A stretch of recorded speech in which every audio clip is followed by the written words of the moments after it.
Kini ang 92.7 FM York Radio.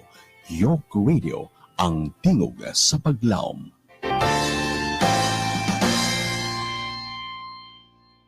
Atong na mga kaigsunan, 6 minutos suman makalabay ang alas 11 ning paduy paingon ngadto sa kaudton. Welcome sa atong tulumanon. Ang gobyerno inyong mapaminawan matag adlong Domingo sa alas 11 ngadto na sa alas 12 antak na sa kaudtuhon. Welcome sa atong tulumanon ang gobyerno. Pauban ako dinhiya sa announcer's booth. Walain kundi ang atong pinasilunggang ginapit kundi si Police Chief Master Sergeant Dulcie Amor Villacorte Ruiz, ang Women's and Children's Protection Desk sa Hindang Police Station. Samtang diya sa atong technical side,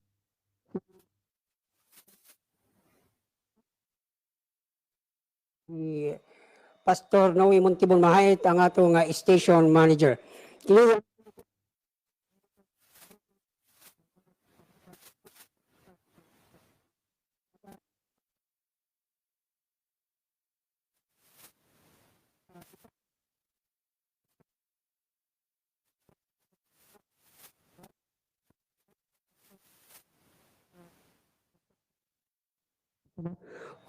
Sa pansa dili pa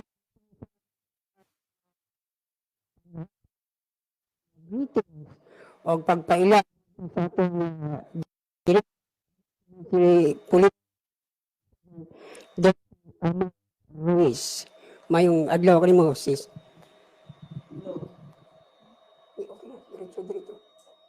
Mayong adlaw, Brad. Mayong adlaw sabsi mo.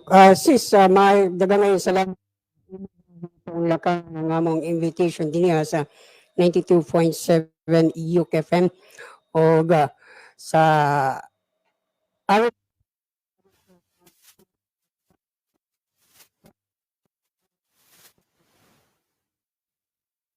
Ako, Brad, in behalf sa among Chief of Police, Police Captain Alfredo Quintana, Hindang Police Station, nagpasalamat usab kog dako kay this is an opportunity para maisangyaw usab nako ang balaod sa RA 9262 o Violence Against Women and Their Children.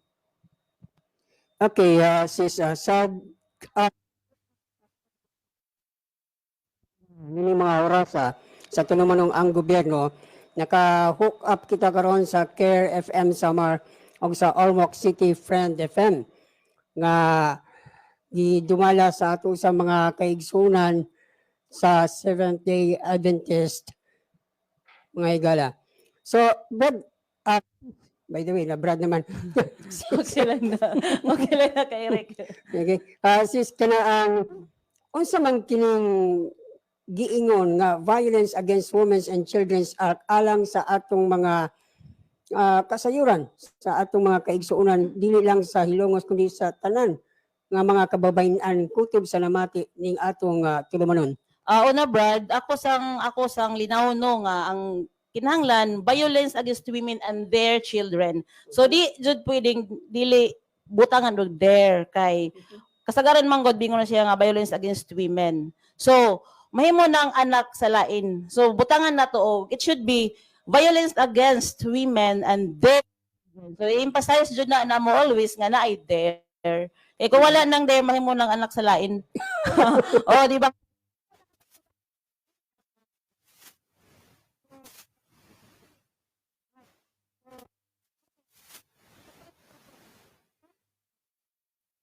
Is violence against women and their children. Act of 2004 na siya. May mo bang isa-isa nimo ma'am ang maong Republic Act? Okay. Republic Act of 2004 RA 9262 or VAUSI na siya upat kaaspito. Brad, na siya upat. So, physical, which is the common nga mao'y pirmi nga ma-violate sa atong mga kabanahan. So, usa na ko i-discuss unya kung kinsa lang ang mahimong violator, ako sang i-discuss. So, physical abuse, the emotional abuse, the psychological abuse, and the economical abuse. So unsa man yung physical, obviously pasakitan. Then modagan sa police station, then among i-assist magpa-medical. Then unsa man ning psychological, kinahanglan ta na ang unsa may example sa psychological kanang stalking, kanang pamalikason brad ang mga asawa, hadlokon nga moabot na sa iyahang kasol, sa iyahang hunahuna nga dili na gyud siya ka emotional stress na siya kaayo. So emotional. So sa ako nang gingon during kanang mag-campaign me, dili pwede magbuwag ng emotional brad ug psychological, mag-uba na. Di ba? Kung mahasol ang imong panghunahuna, ikaw po ang imong emosyon na So, the physical, the emotional, the psychological, usama na. Sigihan kag bisag wa man na sila dapati kay psychological, physical, wa man na. Ang physical mao man tong gidapatan. Mao man tong moabot na sa panahon nga magkabali-bali na, magkapayok-payok na ang babae tungod kay sigihag dapat. Then wa may kapasidad ang babae nga mubiya sa bana kay dahang anak, wala siya trabaho. So nahug na siya og magantos. So ang psychological sige hasol, dili tagaan og kwarta, then sige hadlok kanang stalking brad, kanang ultimo sa mana murag hurato na ka. Ay, yung mga puno sa pagduda. Mapuno na. Dudahan ka permi bisag wala ka naghimo, psychological bombarded na imutok nganong sige makuginani.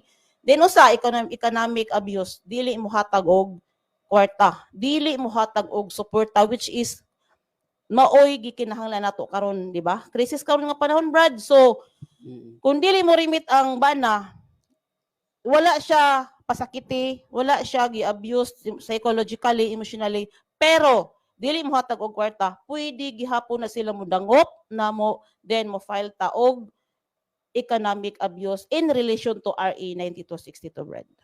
Okay. Nagdisgat man kabay sa economic, no? Ang katungging mo, dili mo hatag og kwarta. Doon ako'y pangutana, ana, ma'am. Dili mo hatag og kwarta, pero basin di ay ang nagabudget ni ini mao ang iyang bana. Ang lalaki ang nag-budget. Oh. So, as far sa ako experience in my 18 years in the service kapin, Brad, murag kasagaran jud kung ang bana mo'y mogunit sa kwarta, dili jud may adto mapalit ang basic nga needs sa family. Like, unsa? Bugas, sudan, education sa mga bata. Dili, nga naman, iniguli, Brad, hubog. Wala na kwarta, wala na ikahatag sa asawa. So unsa pay nahitabo, utang si asawa sa mga tindahan. So unsa unta man ni? Mingon ang bana, unsa man ni ma'am nga akong kita is weekly. Pila man na ako'y 2,000 lang weekly. So supposed to be ihatag sa asawa para i-budget. Pero unsa gibuhat sa bana? Giinom. Usay pa mamaji. So wala na mahabilin sa pamilya. So ako pa sang linawon, kinsa ra tong violator, Brad, aning bawsi. Kaya naman ko mo sa police station nga, ma'am, magpa-blatter ko, ako nga ipatawag, ma'am. Na ako ipatawag. Inigabot, kinsa ato ipatawag. Isuon sa akong bana, ma'am. Dili na bawsi. Dili na bawsi, Brad. Muna mo ingon ko nga, bawsi, o dapatan kasi yung bana, bawsi, ped. Okay, bawsi to, 2x2. Joke. No, kinsa violator sa bawsi. Kay nasay pa nila nga dili tanan laki mooy violator. Okay. Sa base si pastor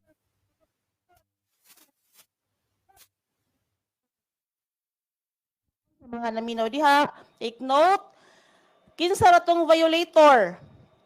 Husband, ka-live-in partner, boyfriend, ex-husband, ex-ka-live-in partner, ex-boyfriend. Ang imong bana karon, ang imong kalibin karon, imong uyab karon. Buwag na sila. Imong kanhing bana, imong kanhing ka-live-in, imong kanhing uyab. Baora na sila violator. Dili kay mo ngadto, ma'am, magpatawag ko, ma'am, kay ang isuon sa bana gidapatan ko. Dili na to vowsy. So kana lang na ay intimate relationship, maura na atong mahug og vowsy nga violator siya. So kung wala may relasyon, mingon ma'am si kumpare, gibunog ko, o uyab ni mas kumpare, hala, sige, pwede na mo kanon. Pero kung ang kumpare, doon ay karelasyon Kung sa si kumpare, di ba pastor, kung dili ka relasyon si kumpare, wala, Brad. So sabad ang giingon na ay intimate relationship nga mahug na to siyang kihaan og bawsi na sila relasyon, di ba? Okay. Okay. How about diri as sexual abuse? Sexual abuse, Brad, na ay maingon, ma'am, ingon ang laki. Ma'am, makihan ba dahil economic rape? Yes, naatay marital rape. Pugson ng asawa. Pugson. Unsay pinaagi sa pagpugos? Walay gusto ang asawa, apan gusto ni bana. Ma'am, kuno right ni namong bana, kay giingon sa pagkasal, ingon ang pari nga, kanang ihatag kung unsa kuno gusto. So, sa unang panahon, Brad, panahon pa siguro ni Rizal, wala pa may balaod. So karon may mahugra sa unang sabot-sabot. Mahugra og sabot-sabot og dili. Gusto. Pero sa atong base sa balaod, Brad, na atay gitawag nga marital rape. Puntahay, si Mrs. na sakit. Si Mrs. lain ang lawas. Inig-abot nimo kay ikaw hubog, pugso nimo siya kay gusto ka. Imo rang kaugalingon nimo gihuna-huna. Ang imuhang kaugalingon, selfish ra kayo ka. Imong asawa imuhang gayong pugson anang pakighilawas nga dili siya gusto. So meaning pwede ka makihaan. Pero by the way, wala pa mapuhing kihaan na kay mahugra kuno sila katawanan. But yet, di man na nato masupak, Brad, kay naaman as balaod. Naaman as balaod nga pwede silang makihaan og rape kung kana mamugos.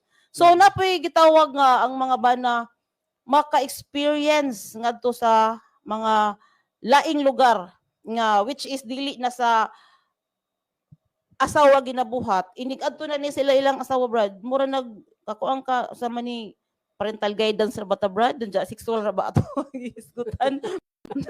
Dili kayo na to dili pwede nga kanang mga laway na kaayo, kanang mga posisyon na nga dili naghihimo ninyo, which is nahimo dito sa mga lain, Brad, nga kanang mga bayaran. Unya ikabot sa asawa na ako'y client ana, Brad, naghilak. Kay naay ipabuhat ang iyahang bana niya apan di good niya makaya, naghilak siya nagtugan sa akwa. So nangutan na siya, in our 16 years of marriage wala ni nato gabuhat pero nganong how come nga imo nigibuhat karon? Kay ti ay nakauyab og mga batan-on diya asa kanang patay sindi nga mga lugar.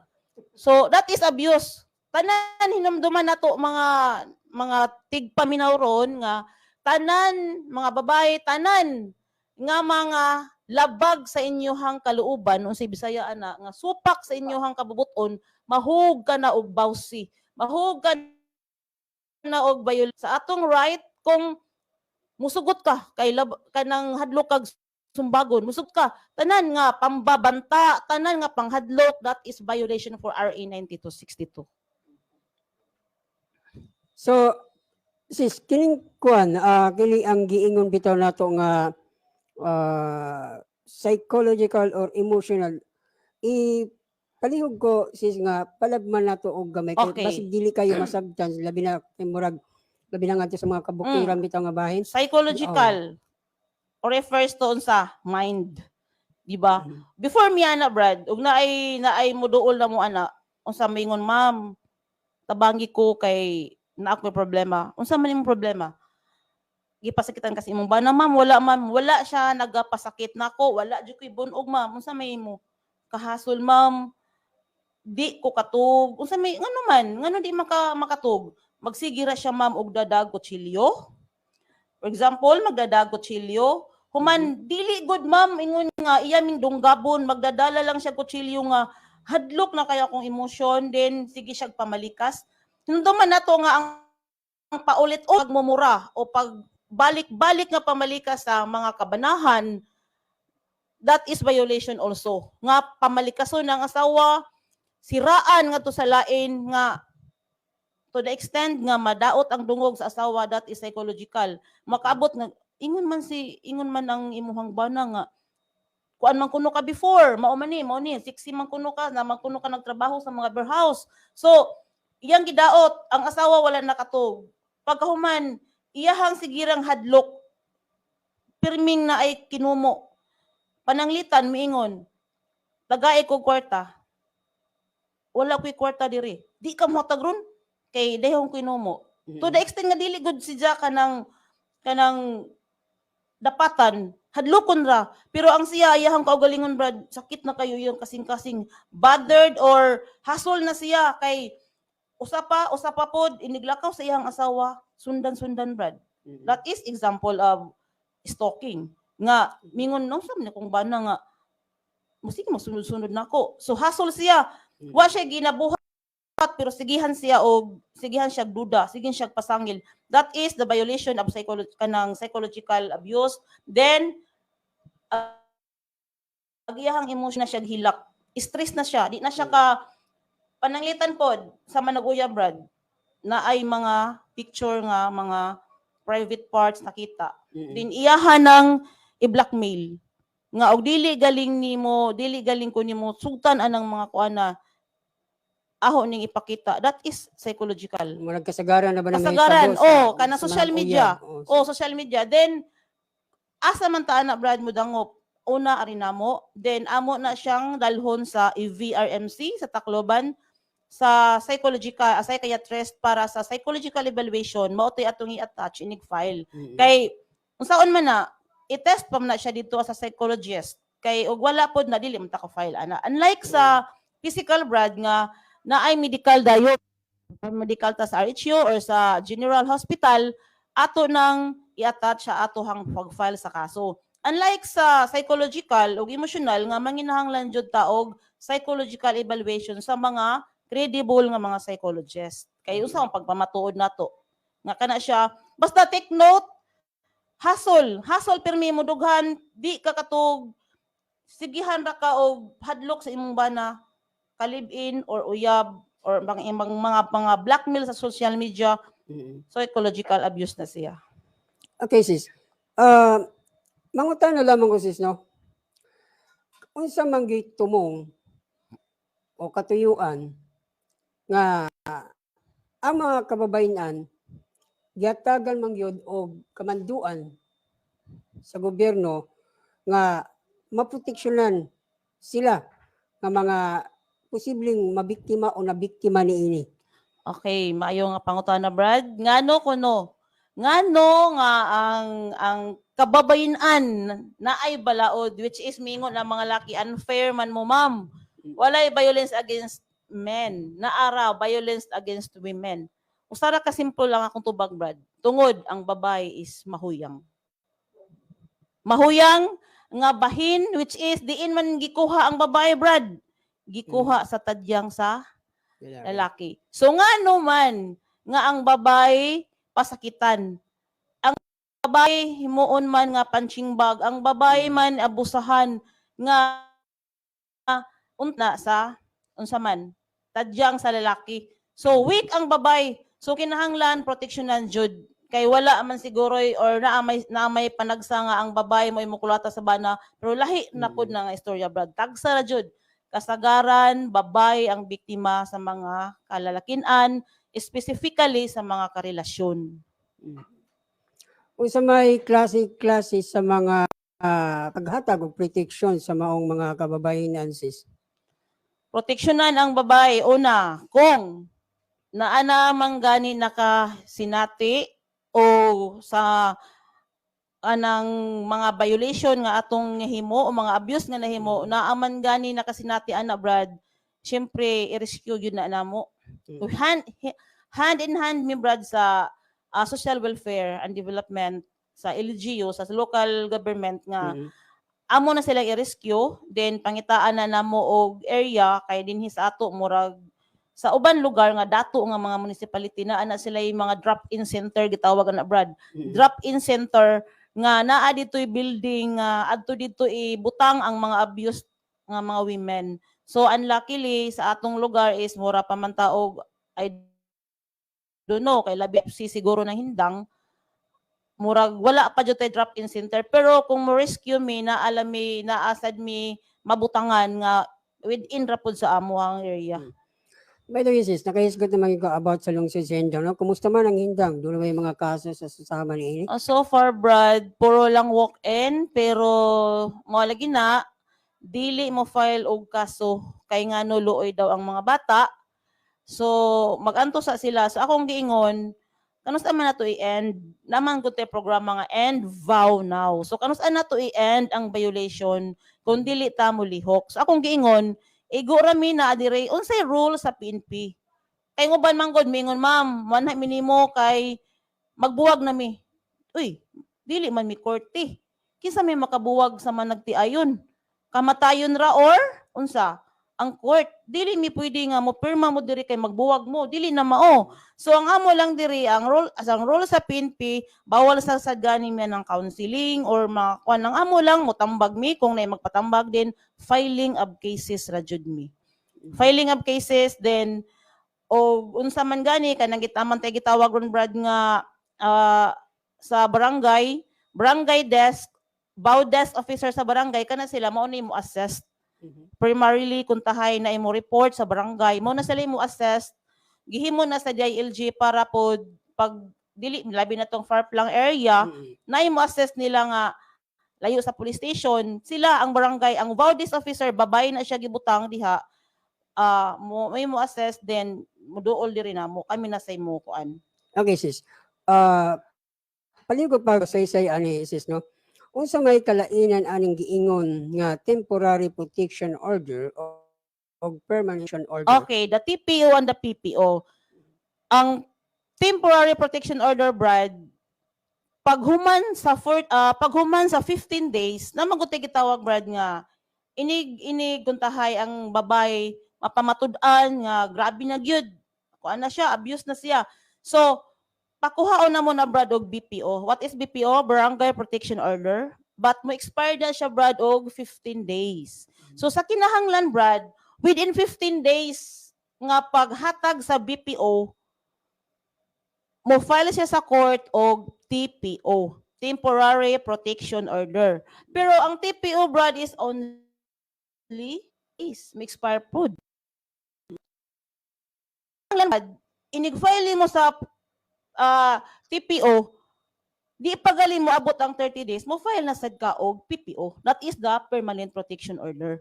Pero ang BPO, Brad, pwede ihatag na sa barangay, ihatag na sa lalaki nga nakasala, nga naa dito nag-ingon, ikaw, gipalusad ka sa imong panimalay, og 50 meters away, di ka makaduol sa imuhang asawa ug mga anak, og bisan sa imong balay. Igula lang yung ka magpatbang na, Brad. Dili ba maapektuhan ang psychological sa usa ka anak sa ingon na nga sitwasyon sis? Permanente Brad, ang child is the victim gyud. Kay nga no, mabungkag ang iyang pamilya, magbuwag ang ginikanan, naagyod na Brad, pero na malagi giingon Brad nga collateral damage, di ba?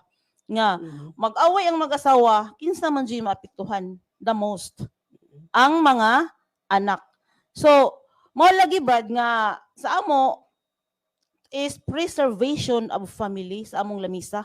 So kung samtang iya pa jud hiluton nga unsa man wa na jud ay may pag-asa, wa na ba jud kay pag-asa nga mautro nga dili ka mang manakit, dili ka mang napat sa imong asawa. Nati example Brad, from here hilpagahilungo siya, nakasawag tagahindang. So ang iyang rason nga nung dapatan niya yang asawa dako og samad sa naong kay na ako noy ka-text. So kay bawo naman taron, cellphone maoy the most influence factor, di ba pastor? Mao gyud. Naalay magamay mabasa gamay. Wa na dako na kayo og istorya. So ngano man imo mangipasakitan?